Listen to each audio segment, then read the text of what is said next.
जय हिंद एवरीवन। मेरा नाम आर्यन भदौरिया है और मेरी एसएससी सीपीओ 2024 में ऑल इंडिया रैंक 3 आई है। मैं इससे पहले एसएससी सीएचएसएल से भी सिलेक्टेड था in central bureau of narcotics with all India rank 194। आज के इस वीडियो में गाइस हम डिस्कस करेंगे कि मेरी क्या स्ट्रेटजी थी एग्ज़ाम के दौरान, मैंने क्या रिसोर्सेज से अपनी प्रिपरेशन की थी, मैंने कौन सी बुक्स फॉलो की थी, मेरा क्या टाइम टेबल रहता था और कंप्लीट स्ट्रेटजी जो कि हमें रिक्वायर्ड है एसएससी के किसी भी एग्ज़ाम्स को क्लियर करने के लिए। गाइज अभी वीडियो स्टार्ट करने से पहले मैं आपको बताता हूँ उन एग्ज़ाम्स के बारे में जो कि मैंने क्लियर किए हैं। मैं ये उस तरीके से नहीं बता रहा हूँ कि मैं आपको बताना चाहता हूँ कि देखो मैंने ये एग्ज़ाम्स क्लियर किए हैं। मैं ये इसलिए आपको बता रहा हूँ कि मैं अभी आगे जाके जो सोर्सेस या स्ट्रेटजी बताऊँगा, ये ऐसा नहीं है कि डायरेक्ट मैंने एसएससी के लिए ही इनको फॉलो किया है। इन सारे एग्ज़ाम्स को ही मैंने अपने ये सेम सोर्सेज सेम रिसोर्सेज से जो है कवर किया और ये मेरे सारे एग्ज़ाम्स क्लियर करने में हेल्प किए। तो सबसे पहले मैंने अपनी जर्नी स्टार्ट की थी भाई एयरफोर्स एक्स ग्रुप का पेपर देके, जो कि मैंने 2 बार दिया, जिसमें से रिटर्न जो है वो पहली बार क्लियर हुआ था मेरा सेकंड अटेम्प्ट में। एयरफोर्स एक्स ग्रुप का पेपर हो गया। देन वो जब पेपर में मेरा फाइनल सिलेक्शन नहीं हुआ, देन मैं जंप हुआ था यही डिफेंस रिलेटेड एग्जाम्स जो है हमारे ग्रेजुएशन के बाद वाले, उन पर। देन मैंने हमारा सीडीएस का पेपर 5 बार दिया, 5 बार निकाला। मैंने एफकेट 6 बार दिया था, 6 बार एफकेट का पेपर निकाला। Indian coast guard assistant commandant का पेपर मैंने 2 बार निकाला है। मैंने आईबीएससी आईओ 2 का पेपर क्वालिफाई किया है प्री मेंस। ठीक है, ये एग्जाम्स हो गए। एक दो एग्जाम्स और हैं जो शायद मेरे को याद नहीं आ रहा। हाँ, एसएससी के तो एग्जाम हो ही गए ऑब्वियसली। मैंने सीजीएल का पेपर दिया है, सीएचएसएल में मेरा फाइनल सिलेक्शन हुआ है विद ऑल इंडिया रैंक 194 और एसएससी सीपीओ में मेरी ऑल इंडिया रैंक 3 आई है। तो ये सारे एग्जाम्स जो हैं जो कि मैंने दिए थे, और इसके लिए अब मैं जो आगे सोर्सेस या स्ट्रेटजी बताऊंगा ये मेरे को काफ़ी हेल्प की, जिससे मैं इतने सारे एग्जाम्स जो है वो क्लियर कर पाया। नाउ गाइज, अगर कोई भी सब्जेक्ट है हमारा एसएससी का, तो मेनली 3 स्टेप्स में हमारा सब्जेक्ट जो है वो कवर होता है। सबसे पहले हमें अपना सिलेबस कंप्लीट करना है, देन हमें रिवीजन करना है, देन हमें उसकी प्रैक्टिस करनी है। ये सिर्फ 3 स्टेप्स हैं जिससे हमारा कोई भी सब्जेक्ट जो है वो कंप्लीट होता है। नाउ सबसे पहले अगर मैं बात करूं मैथमेटिक्स की, तो मैथमेटिक्स का सिलेबस करने के लिए मैंने आदित्य रंजन सर का वीओडी बैच जो है वो परचेस किया था, और उसके थ्रू जो है मैंने अपना सारा का सारा सिलेबस कंप्लीट किया वहाँ से। सब्जेक्ट कंप्लीट करने के बाद मैं क्या करता था प्रैक्टिस के लिए, एक तो सर जब अपने बैच में पढ़ाते हैं तो वो 2 चीज़ें हमें साथ में देते हैं। एक वो क्लासरूम शीट देते हैं, दूसरी वो हमें उसकी प्रैक्टिस शीट देते हैं। तो सर जब कोई भी चैप्टर कराते हैं तो वो क्लासरूम शीट्स के थ्रू सारे चैप्टर को कवर करवाते हैं। तो हमें वो एनोटेशन के साथ भी पीडीएफ मिल जाती है। वो मेरे रिवीजन में काफ़ी ज़्यादा काम आती थी, एंड देन सर हमें उसकी प्रैक्टिस शीट भी देते हैं। तो मैं क्या करता था, जैसे मेरा कोई भी चैप्टर कंप्लीट हो गया, सपोज मैंने परसेंटेज चैप्टर को कंप्लीट कर लिया, तो एक बार तो क्लासरूम शीट के सारे सवाल सर जो लगवाएंगे मैं उसके साथ लगाता था। देन मैं सबसे पहले उसी क्लासरूम शीट को दोबारा सॉल्व करता था, जिससे मेरे सारे कॉन्सेप्ट्स एक बार रिवाइज हो जाएं, एंड देन मैं उसकी प्रैक्टिस शीट को सॉल्व करता था। तो ये चीज़ करने के दौरान लगभग मेरे 50 से 100 सवाल जो है वो इन दोनों चीज़ों में सॉल्व हो जाते थे। देन मैं प्रैक्टिस के लिए क्या करता था, जैसे मैंने तुम्हें बताया भी कि मैं सीडीएस की तैयारी भी कर रहा था साथ साथ, तो मैं ये सीडीएस के जो प्रीवियस ईयर क्वेश्चन है उनको सॉल्व करता था। उसके लिए मैंने दिशा की ये 15 ईयर्स की मैथमेटिक्स की बुक ले रखी थी, और ये काफ़ी पुरानी बुक है। इसमें 2021 तक के ही सवाल है, मतलब ये 2022 वाला एडिशन है जो मैंने सीडीएस का पेपर दिया था। तो मैं इसके थ्रू अपनी जो है प्रैक्टिस करता था। और रही बची बात नोट्स की, तो मैं नोट्स वगैरह ऐसे मैंने मैथमेटिक्स के कुछ नहीं बनाए थे। मैं सिर्फ एक डायरी बनाता था जो कि मैं तुम्हें वीडियो के लास्ट में दिखाऊंगा। और मैंने आदित्य सर की जो है वो फॉर्मूला बुक जो है वो परचेज की थी, जिसके थ्रू मैं अपने सारे फॉर्मूलाज वगैरह मैथ्स के रिवाइज करता था। तो ये तो हो गई भाई बात मैथ्स की। नाउ गाइज, अभी हम बात करते हैं इंग्लिश की। तो इंग्लिश के लिए जो है मैंने संजीव ठाकुर सर को फॉलो किया था, और ये मैंने एसएससी के एग्ज़ाम्स के लिए फॉलो नहीं किया था। मैंने 2019 के समथिंग में मेरी लाइफ का सबसे पहला कॉम्पिटिटिव एग्ज़ाम अटैम्प्ट किया था, जो कि था एयरफोर्स एक्स ग्रुप। तो मैं उसके लिए संजीव ठाकुर सर से पढ़ता था। तब वो RWA पे नहीं पढ़ाते थे, उनका एक चैनल था कैडेट्स डिफेंस अकेडमी करके, तब सर उस चैनल पे पढ़ाते थे। तो मैंने सर की वहाँ से क्लासेस लेता था मैं, और उन क्लासेस के बाकायदा मैंने नोट्स बनाए हैं। जैसे मैं वो कैब सर की नोट्स करता था, direct indirect active passive, sir जो ग्रामर के रूल्स पढ़ाते थे वो नोट किए हैं, सर जो मैराथन्स लेते थे वो सारा कंटेंट मैंने अपनी कॉपी में नोट किया है। तो वो मेरी एक काली कॉपी करके है, वो अभी मेरे पास अवेलेबल नहीं है, मेरे फ्रेंड ने बोरो की है मेरे से, क्योंकि उसका सीजीएल का मेंस है। नहीं तो मैं आपको वो भी दिखा दूंगा अपने एक अगले वीडियो में। एक तो ये चीज़ है जहाँ से मैंने अपना सिलेबस कंप्लीट किया, प्लस एसएससी के लिए स्पेसिफिक मैंने ब्लैक बुक ली थी। तो मैं ब्लैक बुक के थ्रू जो है प्रीवियस ईयर की वोकैब्स वगैरह एसएससी की कवर करता था, उन पे मार्क वगैरह करता था, ये सारी चीज़ें जो हर कोई करता है। एक ये चीज़ हो गई। प्लस मैंने एक एसएससी सीजीएल के कोई टॉपर हैं विकास ताया करके, तो उनके मैंने ये 120 रूल्स ऑफ ग्रामर की फ़ोटोकॉपी करवाई थी। ये मैं इंग्लिश में रीड करता था और ये 3 चीज़ें जो हैं ये मैं इंग्लिश में बार बार रिवाइज करता था, जिससे मैंने अपना पूरा सिलेबस कंप्लीट किया। ना अगर हम बात करें गाइस प्रैक्टिस की, तो इंग्लिश के लिए प्रैक्टिस मैं करता था मेनली टेक्स्ट बुक से, क्योंकि इंग्लिश एक ऐसा सब्जेक्ट है जिसमें हमको ज़्यादा क्वेश्चंस अटेम्प्ट करने पड़ते हैं।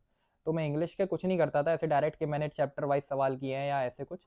मैं डायरेक्ट अपना क्या करता था, कोई भी इंग्लिश का सेक्शनल मॉक उठाता था और मैं उसको दे देता था। और ये हर एग्जाम से रिलेटेड है। मैंने सीडीएस भी अटेम्प्ट किया है, तो मैं सीडीएस का पेपर जिसमें 120 सवाल आते हैं इंग्लिश के, उसको अटेम्प्ट करता था। वहाँ से मेरी इंग्लिश काफ़ी स्ट्रांग हुई, क्योंकि सीडीएस में कंपेरेटिवली कॉम्प्रिहेंशन वाला पार्ट जो है वो एसएससी से काफ़ी टफ आता है।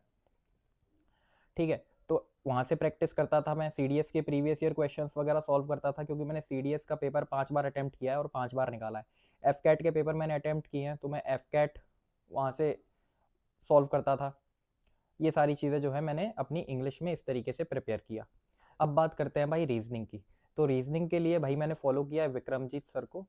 उनसे जो है रीजनिंग का वैसे ऐसे सिलेबस वगैरह मैंने कुछ कंप्लीट नहीं किया है। रीजनिंग के लिए मैं क्या करता था, मैंने कोई भी मॉक दे के देखा जब मैं स्टार्टिंग फेज में था, और उसमें से जो चीज़ें मेरे को नहीं आई मैं उनका वीडियो देख लेता था विक्रमजीत सर का।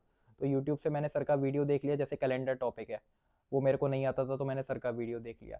फिर 2022 या 23 के मेंस के टाइम पे सीजीएल के एनालिटिकल रीजनिंग जो है वो काफ़ी पूछ रहे थे एग्जाम वाले, तो मैंने सर के वो वीडियो से जो है अपनी एनालिटिकल रीजनिंग स्ट्रॉन्ग की।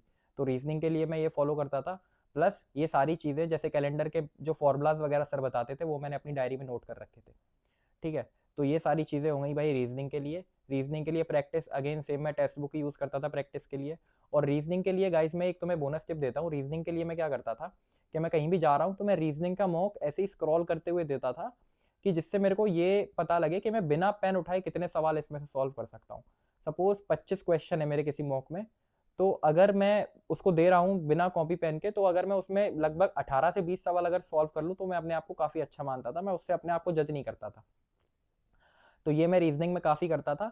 प्लस रीजनिंग अपन जब मॉक्स वगैरह देते हैं तो उससे हो जाती है यार, इतनी कोई लोड वाली बात नहीं है रीजनिंग की। तो अब भाई हम बात करते हैं जीएस की। तो जीएस के लिए गाइज मैं क्या किया था, जीएस मैंने बहुत ही मल्टीपल सोर्सेज से जो है अपनी कंप्लीट की है। जीएस सबसे पहले मैंने पढ़नी स्टार्ट की थी मैं 2020 के समथिंग मुखर्जी नगर गया था अपनी यूपीएससी की तैयारी के लिए। तो उस टाइम जो है मैंने दीपक शर्मा सर करके हैं, उनकी एक दीपा अकेडमी करके थी, मैंने वहाँ पे उनका बैच में एनरोल हुआ था मैं। और सबसे पहले जीएस मेरे को उन्हीं ने पढ़ाई थी। तो ये मैंने कॉपी जो है ये मुखर्जी नगर में खरीदी थी जाके, आप देख सकते हो काफ़ी मोटी कॉपी है। और इसमें मैंने अपने जीएस के सारे नोट्स बनाए थे। इकोनॉमिक्स हो गया, हिस्ट्री हो गया, पॉलिटी हो गया, ये सारी चीज़ें जो है मैंने इसमें लिखी थी, आप लोग यहाँ पे देख भी सकते हो।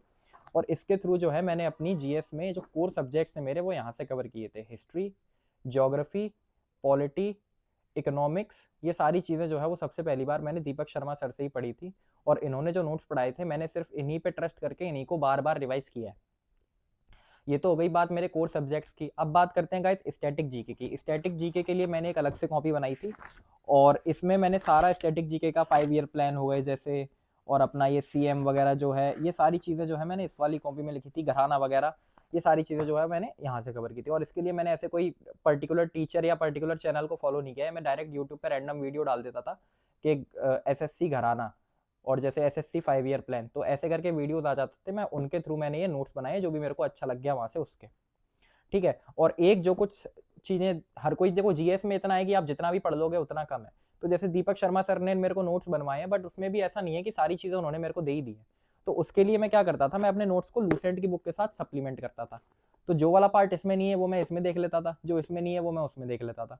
तो इस तरीके से जो है मैंने अपने जीएस को कवर किया है। नाउ बात करते हैं जीएस की प्रैक्टिस की। तो जीएस की प्रैक्टिस गाइज अगेन मेरी एसएससी की 80% ऑफ द प्रैक्टिस जो मैं सीडीएस के पेपर अटेम्प्ट करता था उससे मेरी हो चुकी है। तो मैं एक्स्ट्रा मैंने प्रैक्टिस ऐसे कुछ इसमें नहीं की है। मैं बस वही सीडीएस की प्रीवियस ईयर पेपर्स वगैरह सॉल्व करता था, उसमें स्टेटमेंट वाली जीके काफ़ी आती थी, तो वो मेरे को काफ़ी हेल्प करती थी, उससे मेरा पूरा का पूरा सिलेबस अच्छे तरीके से रिवाइज हो जाता है। नाउ गाइज ये तो बात हो गई सारे सब्जेक्ट्स की, बट जो मेरी प्रिपरेशन में आप कह सकते हो मेरा एक तरीके से जो बहुत ही ट्रस्टेड सोर्स था जिससे मैंने अपनी पूरी प्रिपरेशन मेरी उसी पे टिकी हुई है, वो थी भाई मेरी ये 4 कॉपियाँ। मतलब 4 कॉपियों से आप ये 4 डायरीज भी समझ सकते हो। सबसे पहले भाई एक डायरी हो गई मेरी ये, अब इसकी हालत देख सकते हो कि भाई मैंने ये कितनी बार पढ़ी होगी, आप अंदाजा लगा सकते हो। इस डायरी में क्या था गाइस, इतने पन्नों में मैथ, रीजनिंग, इंग्लिश, जीएस, वो चीज़ें जो कि एग्जाम से पहले काफ़ी ज़्यादा इंपॉर्टेंट है, प्लस मेरे को नहीं आती हैं, वो सारी इसमें मैंने नोट कर रखी थी। जैसे कि इसमें इंग्लिश के जो मेनली फार्मूलाज वगैरह हैं, मतलब जो रूल्स वगैरह हैं वो सब हैं। मैथ्स के फार्मूलाज जो हैं वो सारी चीज़ें हैं। जीएस का जो इंपॉर्टेंट पार्ट है, जैसे कि आप, जैसे मैं इस वाले पेज का फॉर एग्जांपल लूँ, जैसे इसमें लिखा है कि चंद्रगुप्त टू के टाइम पे कालिदास आया था, विक्रमादित्य आया था, फायान आया था। तो ये तीनों जो हैं वो इससे एसोसिएटेड है। तो ऐसे करके जो है मैं अपनी सारी जो भी मेरे को लगता था कि मेरे हिसाब से इंपॉर्टेंट है, किसी टीचर के हिसाब से नहीं बट मेरे हिसाब से इंपॉर्टेंट है, जो मेरे को लगता था वो मैं इसमें लिख लेता था। और इसको मैं एग्जाम टाइम से पहले बहुत रिवाइज करता था, मतलब डेली मान लो, डेली में भी आप 3 टाइम मान लो कि भाई सुबह पढ़ता था, दोपहर में पढ़ता था और शाम को पढ़ता था। तो ये तो हो गई भाई मेरी वो वाली डायरी जिसमें मेरी वो चीजें हैं जो मेरे को नहीं आती हैं। एक भाई मेरी डायरी हो गई है, ये क्या था, ये मेरी शेड्यूल वाली डायरी थी। इसमें मैं अपना डेली शेड्यूल प्लान करता था कि भाई जैसे मेरे को यहाँ पे लिखा है 28 तारीख को, तो 28 सितंबर 2024 का लिखा है, तो यहाँ पे जैसे उस टाइम मेरा मेंस था 8 मार्च को, तो उसमें लिखा है कि भाई मेरे को वोकैब याद करनी है, मेरे को इंग्लिश की क्लास लिस्ट लेनी है, संजीव सर की रिकॉर्डेड क्लास है, क्योंकि मैंने संजीव सर ने एक मेंस का बैच निकाला था इंग्लिश के लिए सीपीओ 2024 के लिए फ्री में RWA के ऐप पे। तो मैंने वो सर का देखा था, जैसे उसकी 2 क्लासेस देखनी है वो, और इसमें लिखा है युवराज बर्थडे और लिखा नीचे नॉट जस्टिफाइड, कि युवराज ने पार्टी नहीं दी तो नॉट जस्टिफाइड। तो ऐसे करके भाई मैं इसको देखता था और इस डायरी से मैं अपना जो है शेड्यूल बनाता था। ये डायरी को मैं क्या करता था, डेली रात को जब सोता था तो मैं शेड्यूल अपना प्लान करता था अगले डे का। तो सपोज मैंने 4-5 चीजें लिखी उसमें, तो वो मेरे को अगले दिन जो है वो कंप्लीट करनी होती थी। अब जो चीजें मैंने कंप्लीट कर ली उसको जब मैं सोता था तब मैं टिक मार्क कर देता था, जो मैंने नहीं कर पाई उसको क्रॉस करके नेक्स्ट डे की तारीख पे सेम चीजें लिख देता था। तो इस तरीके से जो है वो मैं अपना डेली प्लान करता था। ये हो गया भाई। तीसरी मेरी डायरी थी, ये जो चीज है ये मैंने प्रिपरेशन वगैरह के बाद स्टार्ट की थी। मैं थोड़ा मतलब अपने डे को देखता था, क्योंकि अभी क्या है ना गाइस, अभी जब हमारा सिलेक्शन हो गया तो अभी मेरे पास कुछ नहीं है करने को। तो ये चीज मैंने तब स्टार्ट की थी भाई कि मैं इसमें डेली ऐसे कॉलम्स वगैरह बनाता था। जैसे ये देख सकते हो कि अगस्त 2025 और ये Monday, Tuesday, Wednesday, Thursday, Friday. तो मैंने दिन में मेरी जो भी हाईलाइट वगैरह है वो सब मैं इसमें नोट करता था, बट ये इतनी इंपॉर्टेंट नहीं है, आप लोग चाहो तो कर सकते हो, नहीं तो कोई बात नहीं। एक ये हो गई, प्लस एक मेरा ये रजिस्टर था। इस रजिस्टर में क्या था गाइस, जो भी मैं मॉक्स वगैरह देता था उसमें जो नई चीजें आती थी वो मैं इसमें लिखता था। जैसे कि आपको यहाँ पे दिख भी रहा होगा टेक्स्ट बुक 27 प्री, तो इसमें मैंने लिख रखा है chromosome discovered by Walter Fleming. तो अब ये कोई ऐसी चीज है जो अपन मोस्टली बहुत ही रेयर पढ़ते हैं साइंस में, तो वो चीजें अगर मॉक में आ गई हैं तो मैं यहाँ पर लिख लेता था। कोई भी नया क्वेश्चन आ गया मैथ्स का तो पूरा का पूरा क्वेश्चन उठा के मैं इसमें नोट कर लेता था। तो जैसे ये इस तरीके से जो है वो नई नई चीजें, कि अगर सपोज देखो, अब ऑब्वियस सी बात है अपन लोग कंपटीशन में, और कंपटीशन में हमें दूसरे को पीछे भी छोड़ना है, खुद तो पढ़ना ही है बट साथ में दूसरे वाले को पीछे भी छोड़ना है। तो उसके लिए तुम्हें ये वाली चीजें करनी पड़ेंगी जिससे तुम भीड़ से थोड़ा सा आगे निकलो। कि अगर मान लो कोई नया क्वेश्चन आ रहा है और अगर वो हार्ड सवाल है, तुमने एक बार उसको कर रखा है, तो उसको लिख लो कि भाई ये वाला सवाल जो है वो आगे भी अगर आया तो तुम कर सकते हो। तो इस तरीके से ये 4 चीजें जो मैं यहाँ से करता था। नाउ गाइज अभी थोड़ा सा डिस्कस करते हैं टाइम टेबल के ऊपर। गाइज मेरा कभी भी कोई फिक्स टाइम टेबल नहीं होता था। मैं अपनी प्रिपरेशन को इस तरीके से करता था कि मैंने पूरी प्रॉपर प्लानिंग की है अपने महीने की, कि मेरे को महीने में कितना सिलेबस कंप्लीट करना है, और उसके थ्रू मैं अपने डेज को डिवाइड करता था। तो मैंने सपोज टारगेट्स बनाता था, मैं क्या करता था कि सपोज मैंने आज के टारगेट्स बनाए तो मैं रात को ही उनको लिख लेता था, देन मैं उनको कंप्लीट करता था। अब चाहे उन टारगेट्स को कंप्लीट करने में वो 3 घंटे में कंप्लीट हो जाए या 8 घंटे में कंप्लीट हो जाए, वो सिर्फ डिपेंड करता था मैं कितना पढ़ूंगा जब तक मेरे टारगेट्स कंप्लीट ना हो। तो ये तो बात हो गई गाइज मेरे टाइम टेबल की। तो गाइज ये तो बात हो गई मेरे सारे सोर्सेस की, प्लस मैंने क्या स्ट्रेटजी से अपने सारे सिलेबस को कंप्लीट किया। बट मैं एक मोस्ट इंपॉर्टेंट चीज़ भाई यहाँ पर बोलना चाहता हूँ कि ज़रूरी नहीं है जो मैंने जिस तरीके से अपने पेपरों को अटेम्प्ट किया वो तुम्हारे लिए भी यूज़फुल हो। आप लोग इस वीडियो के थ्रू सबसे अच्छी चीज़ जो है वो क्या कर सकते हो, वो बस आप ये देख सकते हो कि आपके हिसाब से आपके शेड्यूल में मेरे इस वीडियो के क्या क्या पॉइंट्स जो है वो फिट बैठ रहे हैं। आपको अगर इससे कोई भी अच्छी चीज़ लगती है कि हाँ यार आप उसको फॉलो कर सकते हो, तो वो चीज़ सिर्फ आप ले सकते हो। जरूरी नहीं है कि जो चीज़ मेरे लिए काम की है वो भाई आपके लिए भी काम करे। टीचर्स को सिलेक्ट करने की गाइस बात हो गई, देखो टीचर सारे अच्छे होते हैं, मैं ये नहीं कहूंगा कि आदित्य रंजन सर बहुत अच्छे हैं या बाकी टीचर बेकार है, ऐसा नहीं है। बट क्या होता है गाइस, हमको किसी के पढ़ाने का तरीका ज्यादा अच्छा लगता है। अब मेरे को ये अच्छा लगता था कि आदित्य रंजन सर जिस तरीके से बोलते थे क्लासेस में, मोटिवेट करते थे। संजीव ठाकुर सर जैसे बोलते थे कि मेरे शेरों आ जाओ, और ये वो भी बहुत मोटिवेट करते थे क्लासेस के बीच में, तो मेरे को वो तरीका जो है वो काफी पसंद आता था। तो इसलिए मैंने इन टीचर्स को फॉलो किया। आप लोग चाहो तो इनको फॉलो कर सकते हो, नहीं चाहो आपको किसी अच्छे दूसरे टीचर के साथ ट्यूनिंग बैठ रही है तो वो वेल एंड गुड है, ठीक है, कोई भी टीचर अच्छा या बुरा नहीं है। प्लस बात हुई है डायरीज वगैरह बनाने की, ये चीज जरूर करना। ये जो मैंने डायरीज बताई है ना गाइज, ये गेम चेंजर होंगी आपकी पूरी प्रिपरेशन में, इस चीज का अच्छे से ख्याल रखना, ठीक है। बाकी बुक्स वगैरह आप जो भी फॉलो कर रहे हो, सारी प्रीवियस ईयर की बुक्स, देखो प्रीवियस ईयर बुक्स का कॉन्सेप्ट क्या होता है, सारी प्रीवियस ईयर बुक में अल्टीमेटली वही एसएससी के सवाल हैं, वही सीडीएस के सवाल हैं। अब सीडीएस के सवाल जो है वो तुम यूपीएससी की साइट से भी डाउनलोड करके सॉल्व कर सकते हो, बस उसमें थोड़ी सी मेहनत है, बट अगर तुमने कोई भी बुक खरीद ली तो तुम्हारी थोड़ी सी मेहनत कम है। और मैं बस ये करता था कि भाई पढ़ाई के टाइम पे मैं पैसा नहीं देखता था कि भाई कितना पैसा जा रहा है, मेरे को जिस बुक की जरूरत है, जिस भी रिसोर्सेज की जरूरत है, मैं भाई उसको खरीद लेता था, ठीक है। तो ये वाली चीज हो गई भाई, एक रिमाइंडर की तरह इसको लेना कि जरूरी नहीं है कि जो चीज मैंने बताई है आप उसको डिट्टो टू डिट्टो फॉलो करो और वो आपके लिए काम कर जाए। तो गाइज इस तरीके से मैंने अपनी पूरी प्रिपरेशन की थी। तो अब मैं आपको देना चाहूँगा कुछ टिप्स जो कि आपकी पूरी इस जर्नी में जो है आपका काफ़ी साथ देंगी। तो भाई सबसे पहली टिप ये है गाइज कि जब भी हम सिलेबस कंप्लीट कर रहे हो अगर आप अपना, तो ये ध्यान रखो कि जो आपने पढ़ लिया है उसका अच्छे तरीके से आप रिवीजन करते रहो।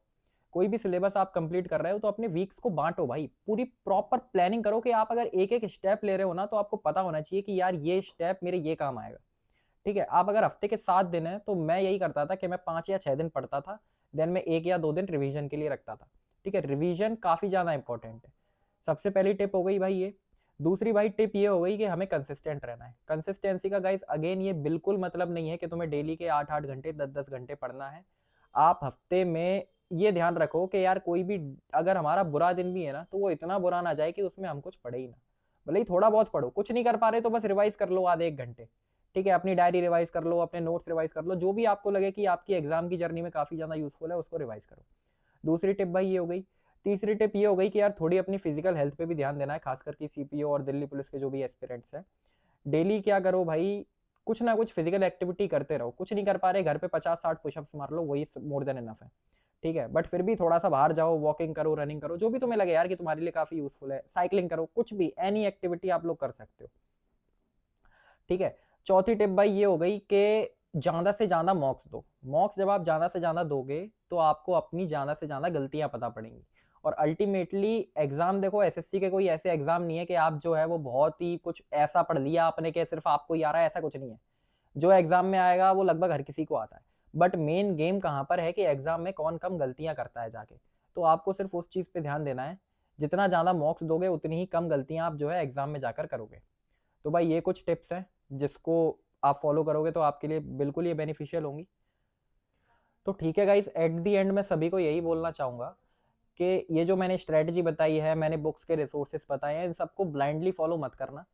आपको आपके हिसाब से जो बेस्ट लगे इस वीडियो से सिर्फ वो चीज़ को उठाना, क्योंकि मैं भी यही करता था। मैं आपको वही चीज़ डिलीवर करना चाह रहा हूँ इस प्लेटफॉर्म से कि जो मैंने की है, जिसके थ्रू मेरी जो है मैंने इन एग्जाम्स को क्लियर किया है, ठीक है। आपको इसमें से जो भी अच्छी बात लगती है, सपोज आपको ये अच्छा लगा कि यार हाँ ये बंदा दो डायरीज बनाता था कि एक हो गई इसकी सिलेबस वाली, एक हो गई इसकी डेली शेड्यूल वाली, तो आप वो चीज उठा सकते हो। आपको मेरे सिलेबस करने के तरीके में कोई चीज अच्छी लगी हो तो आप वो उठा सकते हो, ठीक है। अपनी पूरी स्ट्रेटजी एकदम से बदलने की जरूरत नहीं है। हर टॉपर की एक अलग स्ट्रेटजी होती है, कल कोई और आएगा सीपीओ का रैंकर, उसकी अलग स्ट्रेटजी होगी, सीजीएल के रैंकर की अलग स्ट्रेटजी होगी।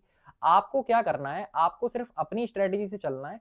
बाकी हमारी जो स्ट्रेटजी से आपको लगे कि यार ये इस बंदे का वैलिड पॉइंट है, वो बस आपको अपनी स्ट्रेटजी में इंक्लूड कर लेना है, ठीक है। एग्जाम निकालने का कोई एक सीक्रेट फॉर्मूला नहीं होता है। हर किसी वही बोरिंग प्रोसेस से होके गुजरा है और वही चीज उसके काम आई है। तो आपको जो इस वीडियो से बेनिफिशियल चीज लगे वो भाई आप उठाओ। बाकी अगर आपको ये वीडियो पसंद आया हो तो भाई चैनल को लाइक करना, शेयर करना, सब्सक्राइब करना। जय हिंद।